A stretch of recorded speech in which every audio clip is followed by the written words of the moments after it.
May tanong po ang isang follower natin about daw sa ano ba yung dapat niyang gawin sa mga empleyado na pasaway, na bawal yung ganito, pero nagsusuot pa din. Yung suot yung mga sa dress code, bawal daw ang alahas doon sa kanila, nakachinela. So ano ba yung dapat gawin? Bakit para daw, kasi ang hirap daw makipag-away at makipagtalo.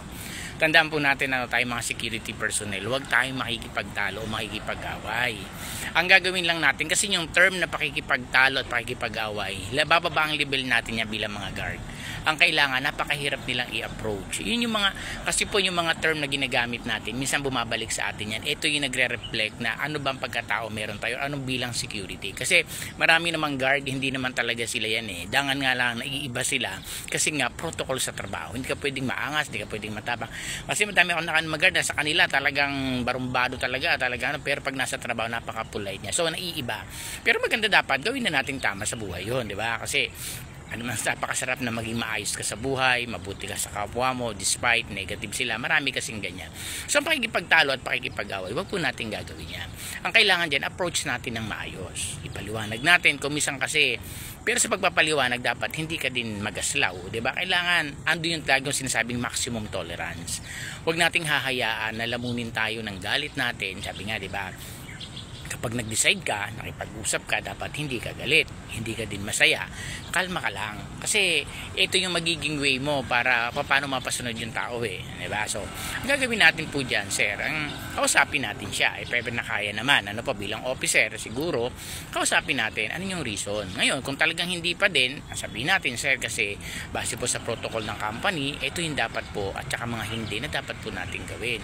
Ngayon, kung sakali pong patuloy po natin gagawin yan, marami pong nakakakita din sa ating mga staff, masasanksyonan po kayo. Ayaw natin mangyari yun, sir, para naman at least maintindihan niya na mali talaga. Ngayon, kung talagang andun na, sobrang pasaway na talaga, given na, wag pa rin makipagtalo, wag pa rin makipag-away. Ang gawin natin, gawa natin ng report, diba, sa management, or punta ka muna sa HR para hindi gumawa ng report, kausapin ng HR. Ma'am or sir, meron po tayong pasaway na empleyado, ganito po, napagsabihan ko na po siya, i-record po natin niya, put it in the record to your logbook, sir. Huwag nyo hanggang verbal lang, kailangan nakarecord anong oras, kailan nyo nakita. Kung may CCTV, much better kuhanan natin ng ng picture ng CCTV na suot talaga niya, or may mga magwi-witness, di ba? Para na maging valid yung ating mga report. Ngayon, nakausap natin sa HR na ganito, ganyan, ano yung sabihin niya, gawa ng report, pero pwede naman gawan agad ng report para at least maganda yung magiging kasi minsan kasi baka may start na yan may mga kapit din, malakas sa HR nila, ganyan, di natin masasabi yun so huwag nating intindihin yung gano'n na kasi malakas to, walang problema yon. Ang gawin lang natin yung report natin, mag-focus tayo doon, ano ba yung trabaho natin as a security, regardless kung ano yung sitwasyon nila sa opisina, kahit anak pa yan, pamangkin pa yan, basta tayo doon tayo sa protocol, gawa natin ng report. Kung sakaling hindi na-actionan, na-receive yung report mo, okay lang yan, at least yung bola na ibigay na sa kanila. Huwag tayong papa-stress kasi yung mga yan minsan nang iaasar na lang yan nagaga ng ano na lang yan, nananadya na kumbaga. Pero wag, kailangan medyo lagi tayong maximum tolerance. Ano yung protocol? Doon tayo lagi magbibase. Kasi yung mga rules na yung policy na yan, ito yung kalasag natin mga security. Kumbaga, ito yung bumabangga sa kanila kung may mga mali sila na in-approach natin. Pero wag tayo masyadong mga maangas.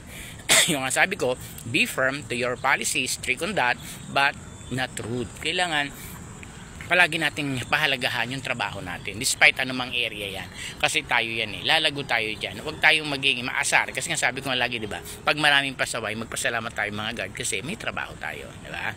So yun lang lagi nating iisipin, yung positive ba, kasi pagod ka na nga, may stress ka pa, lalo sa mga officer, diba, ang dami talagang mga responsibility nakakaharapin talaga, di ba? So dapat palaging isipin natin ang trabaho ko na to hanggang trabaho lang. Ganun lang, pag-ari nun, relax mo na, huwag mo nang dalhin pa pati sa trabaho kasi minsan pagka nag-unwind na, mga nagiinom, ang pag-uusapan trabaho pa din, di ba? Dapat hindi na, isang tabi na yan. Ang kailangan pag-usapan is yung ano naman yung plano mo sa buhay ninyo, bawat isa, kung na kayo magkakaharap, nagkakaroon ng mga pag-iinom, pwede naman yan din, reward mo yung sarili sa pag-usapan, pa stress pa din, hindi mo na naalis yan, di ba?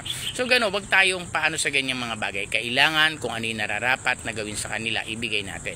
Despite hindi ma-aprobahan niya sa gusto natin, ang mahalaga lang doon, lagi lang tatandaan na naibigay natin yung kaungkulang kaalaman doon sa kinauukulan. Kasi ang iba, pag hindi na ko na-report, huwag na nga gawa yan kasi hindi naman binibigyan sa basta guman pa din. Ganun, nasasabi natin yan, pero natuloy magpabaya tayo kasi ibabalik sa atin, nasaan ang report.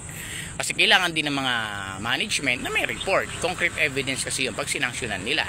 Pangit na kasi mag-sanction sila sa staff nila na wala tayong ebidensya, di ba? So kung may report, pag-explain niyan, hanggang sa totoo nga, hanggang sa mawala na yan dyan kung sakaling alisin nila. So yun lang, laging tandaan po natin ano yung protocol house rules dyan sa company nyo and then implement it in a good way.